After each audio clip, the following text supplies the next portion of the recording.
Бүгін квантовый скачок жайлы тағы да квантовый физика жайлы және бұны жан жақтан қарап көреміз.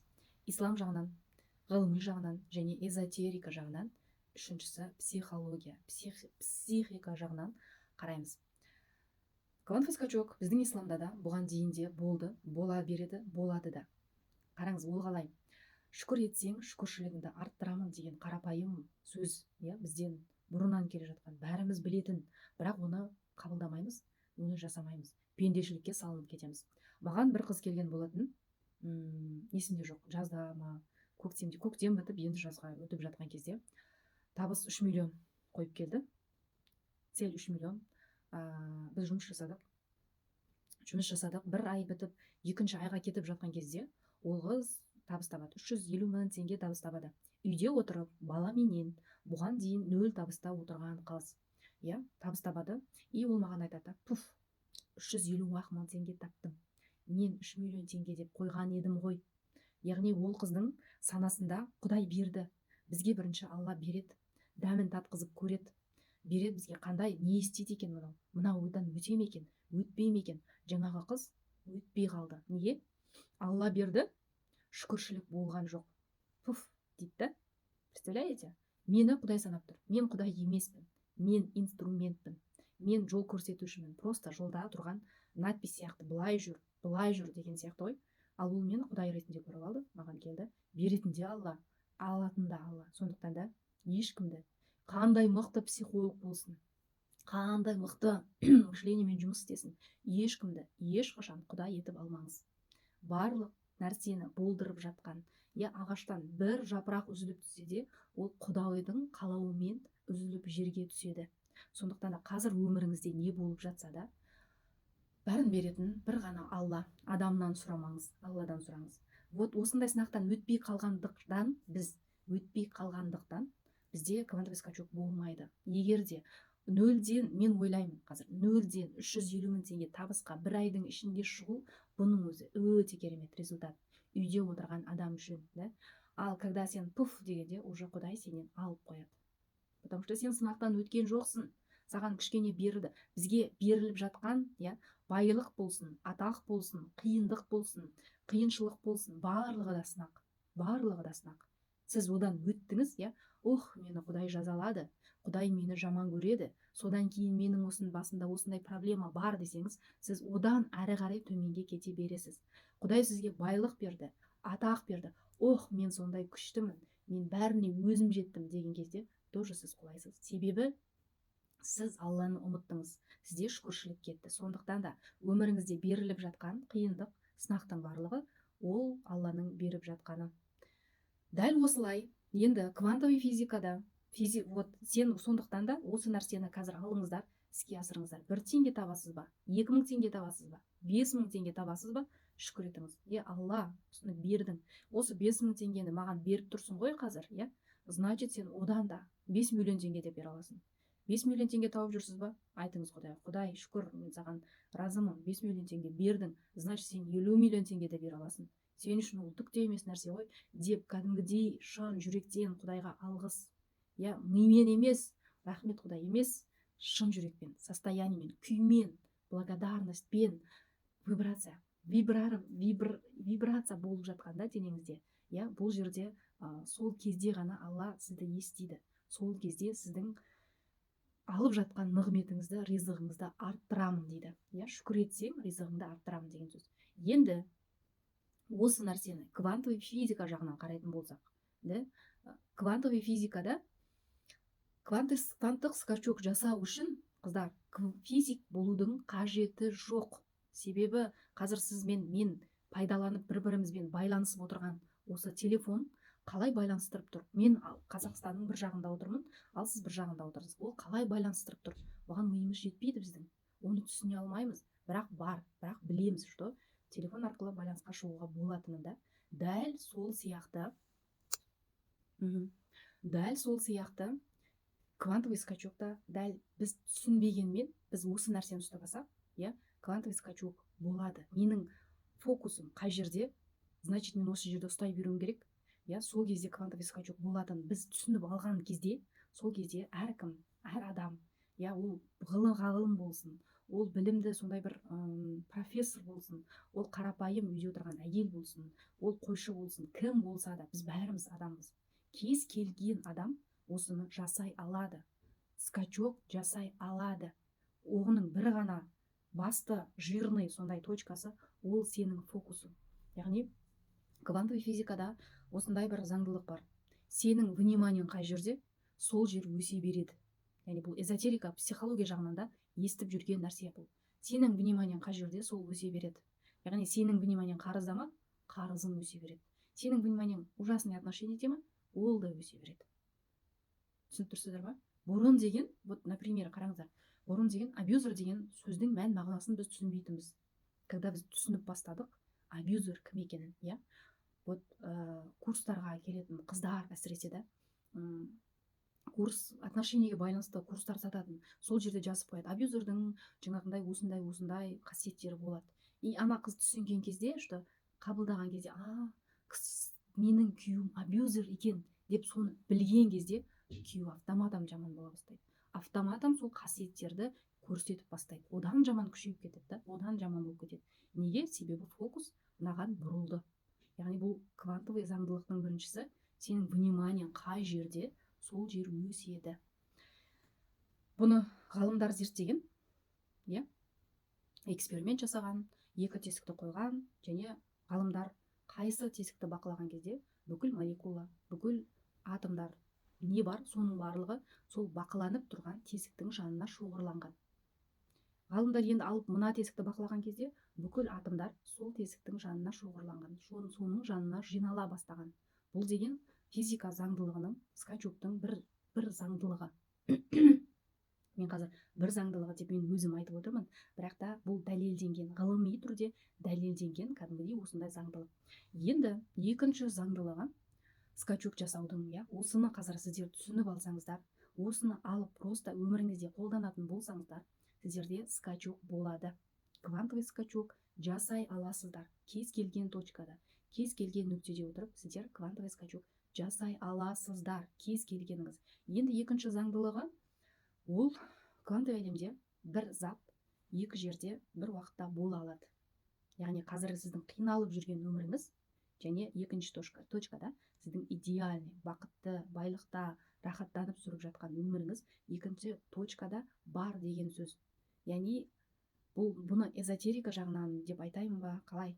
Сол жағынан қарайтын болсақ, параллельный әлемдер деп айтылады, параллель әлемде бір уақытта, бір сәтте біз екі әлемде де өмір сүріп жатырмыз. Яғни мына әлемде қиналып өмір сүріп жатырмыз, мына әлемде рахаттанып бай-бақуат өмір сүріп жатырмыз. Бұл екінші заңдылығы. Яғни қарапайым тілмен түсіндіретін болсақ, бір уақытта мен Алматыдамын, бір уақытта мен Мальдивадамын деген сияқты ғой. Мен бір уақытта екі жерде бола аламын. Түсінікті ма?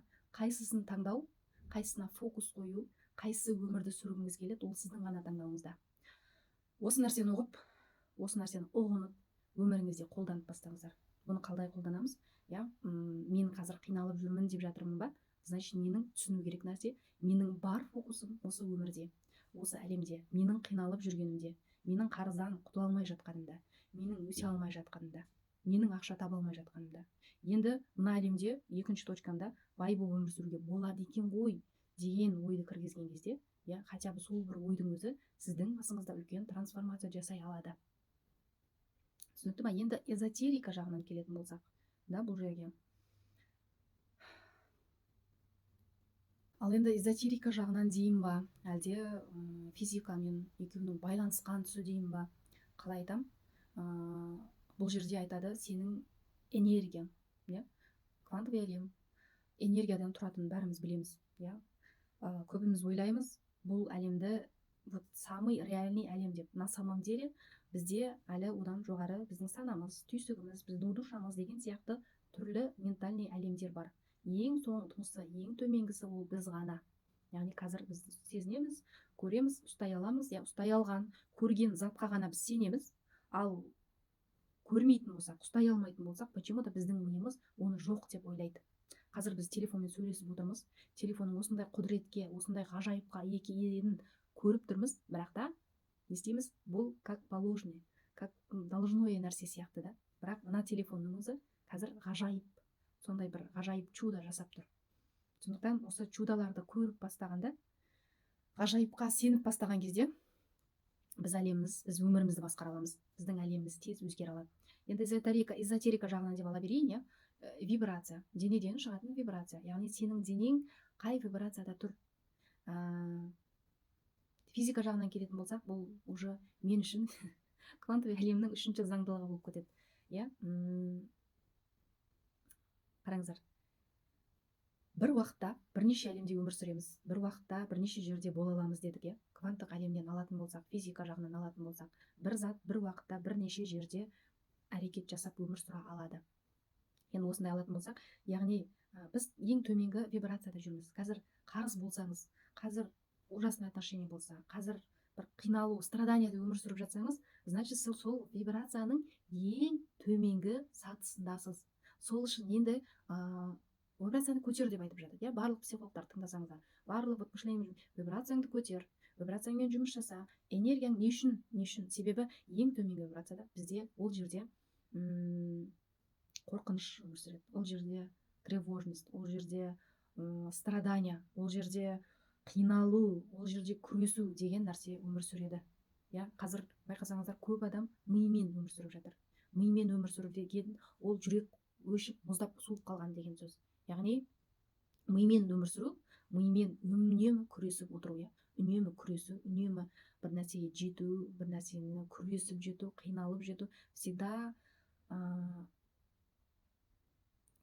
получается өзің сондай өмір күрес деген сөздер қайдан шықты? Осыдан шықты. Яғни только мимен ғана өмір сүретін адамдан. Сондықтан да көбіміз қазір бета состояниеде мимен өмір сүру.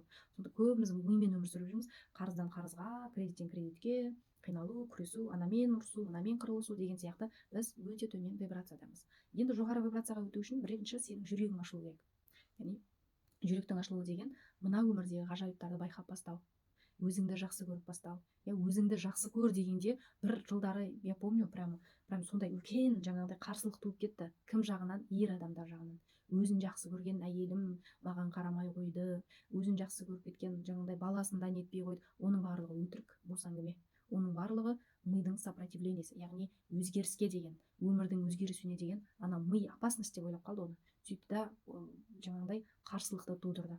На самом деле өзіңді жақсы көру деген сен әлемді жақсы көру, адамдарды жақсы көру, адамдарды қалай бар солай қабылдау деген сөз. Ал мимен өмір сүргенде біз ойлаймыз, эгомыз көтеріліп кетеді, біз айта тұрамыз да айтамыз, мынау былай жасау керек, осы мынаған нәрсеге міндетті. Ал ол болмай қалған кезде біз не істейміз? Страдания, біз қиналамыз, біз күйзеліске түсеміз. Сондықтан да мимен емес, ақырындап жүректі ашамыз и вибрацияны көтеріп жоғары эмоцияларға, махаббат, благодарность. Не үшін осы жерде тағы айтайын, благодарность, не үшін благодарный бол деп бүкіл елдің бәрі айтып жатыр. Себебі оның вибрациясы өте жоғары.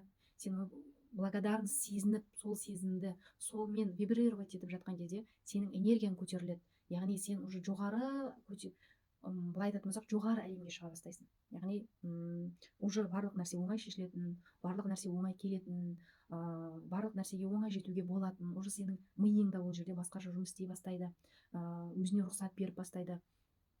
Ал біздің ми, психика жағынан келетін болсақ, түсінікті нәрсе да, біздің миымыз программаланып қалған. Ол сондай матрицаның ішінде өмір сүріп жатыр, сондай бір шарик, елестетіңіз, соның ішінде өмір сүріп жатыр. Оның ішінде, біздің өмірге осы шариктің просто наблюдатель, бақылаушы болып қарап көріңізші, өз өміріңізді осындай шарикке салып, дәл қазір практика сіздерге қарап көріңіз. И оның ішінде ол некен туылды, қандай әлемде туылды, да? Қандай өмір сүріп жатыр, бақытты ма, ақша жеткілікті ма, ол жерде прекрасно уже көрініп, сезініп тұр. Біз өмірге келдік, и ол жерде ақшашылық, аш қалу, қиналу, күресу, жұмыссыздық, ақшаның жоқтығы, проблема деген сияқты әлемде туылдық та. И ана адамның миы сол нәрсеге программаланып қалған. Ол мына жақта мынандай әлем бар екенін көрмейді. Ақшаға толып, тойып, барлық нәрсе жеткілікті әлем бар екенін білмейді. И білмегендіктен де ол осы шариктің ішінде әлі өмір сүріп жатыр. Ал мышление өзгерту, квантовый скачок жасайтын кезде біз осы шариктен секіріп шығамыз. И басқа әлем бар екенін танимыз, сенеміз, өзімізді сендіреміз. И сол нәрсені, сол өмірге, сезімдерімізді көтереміз де сол әлемге өтеміз. Яғни квантовый скачок осылай жасалынады. квантовый скачокты техникасын бер деп жатыр ғой қазір мына жерде ше. Техникасын ол негізгі техникасы осы. Негізгі техникасы осыны алып қолданып кете алсаңыздар, сіздерде квантовый скачок болады. Бірақ та мен бұны айтпаймын, оңай зат деп айтпаймын. Бұл оңай да емес, қиын да емес. Яғни қараңыздар, оңайлығы сен өмірде саған күресуге тура келмейді. Сен өмірде бір нәрсені достигать етіп, өмірде қиналып, сондай жұмыс жасауға тура келмейді. Сен өзіңнің отырып, өзіңнің ішкі әлеміңді дұрыстайсың. Ішкі әлеміңде өзіңе үлкен ақшаға рұқсат бересің. Ішкі әлемінде уже сен мына денеңмен жұмыс жасайсың. Яғни өзіңмен толық денеңмен, түп санаңмен, түйсігіңмен, ішкі әлеміңмен жұмыс жасайсың. Сол кезде сен скачок жасай аласың. На самом деле ең маңызды жұмыс, основная работа бұл жерде сенің ішіңде болады. Осы жерде жасалынады. Ал бұны жасамайтындар, бұнымен жұмыс жасамайтындар, мен мына әлемде бір нәрсеге жетіп қоямын дейтіндер жетеді, жетуі мүмкін. Бірақ та қиналыс арқылы жетеді, и олардың құлауы да өте оңай. Сондықтан, когда сен осы нәрсені түсінген кезде, барлық әлем, барлық менің реальностым, өмірімде болып жатқанның барлығы, менің ішімнен шығып жатқан нәрсе екенін сен түсінген кезде, сенде сол кезде саған өмір сүру әлде қайда жеңіл болады. Өміріңді басқару, өз өміріңнің авторы болу әлде қайда жеңіл болады. Мысалыға,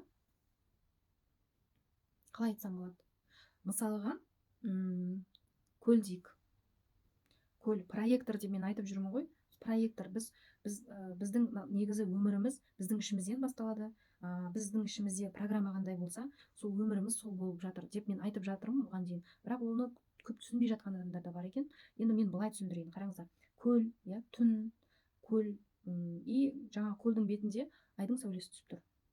Либо теңіз тұр, просто көл, сен келіп қарайсың ана теңізге. И сен не істейсің? Тұнып тұрған судан өзіңнің бейнеңді көре аласың, да? Сен ана бейнені, мына судың бетіндегі бейнені өзгерту үшін, сен бірінші мынаны өзгертуің керек, та? Дәл осылай, айнамен техникасы да ғой. Мысалға, айнаға келіп қарадың, шашың қисық, қасың қисық, түрің қисық, ажым басқан болатын болса, сен не істейсің? Айнамен барып жұмыс істемейсің ғой сен. Сен мына жермен жұмыс істейсің, да? Сен осы жермен жұмыс істейсің. Сондықтан да қазір біздің өмірімізді өзгерту үшін сіз барып ана қарызбен күреспейсіз, ақша табамын деп ана жақта шаршамайсыз. Сіз келесіз да бірінші ішіңіздегі сол программаны өзгертесіз. Сол кезде, мынаны өзгерткен кезде, мына айналаңыз, қарызыңыз жауып бастайды, ақша келе бастайды. Потом ол ақша оңай келе бастайды. Неге? Себебі сіз мына жақта дұрыстадыңыз да, ақшаның келуін мына жақта дұрыстадыңыз. Яғни айнаға қараған кезде сіз мына жерде тұрып қасыңызды дұрыстадыңыз деген сияқты ғой, чтобы ана айнада қасыңыз түзу көріну үшін. Дәл сол сияқты нәрсе. Сондықтан да квантовый скачокты әр адам жасай алады. Оның әр этаптары бар. Енді өткенде менің бір видеом шыққаннан кейін соған байланысты өте көп сұраныс келді, өте көп сұраныс WhatsApp-ма да келіп жатыр, Instagram-ма да келіп жатыр, өте көп келді. Сондықтан да бұйыртса осы квантовый скачок мен тренингіне сатылым ашамын осы видеода. Мен қазір осының астына номер қалдырамын.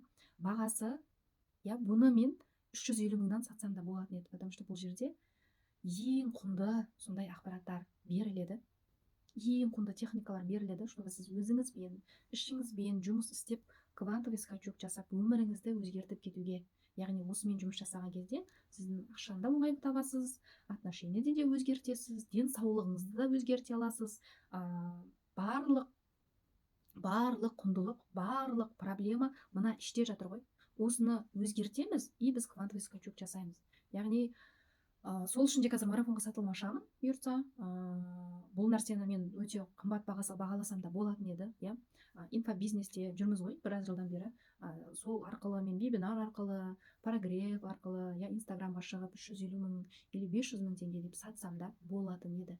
Бірақ та негізі құндылығы 1 миллион 500 мың деп мен өзім іштей бағалап тұрмын. Бірақ та мен көпшілікке қарапайым, квантовый скачок марафоны, тренингі ол телеграм каналда болады. Яғни техникалар беріледі ол жерде, және әр суббота күні разборлар. Әр біреуіңізді алып, разбор жасап отырамыз.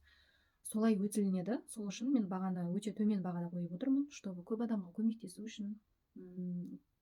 Көбісінің қазір бірінің жағдайы бар, бірінікі жоқ, жетпейді. Сондықтан да осындай жаңа жылдың алдында келесі жылға квантовый скачок жасап өту үшін, прям өміріңізде күшті керемет өзгеріс болып кету үшін бұйыртса мен осы марафонға сатылмақшымын бүгін. Марафонның басталатын уақытын мен қазір нақты айта алмаймын, бірақ та жаңа жылға дейін болады марафон. Жаңа жылға дейін басталады. Жаңа жылға дейін болады. Армандар жазамыз ол жерде, цель қоямыз, мақсаттар қоямыз, сол бойынша жұмыс жасайтын боламыз. Бағасы 45 000 теңге болады.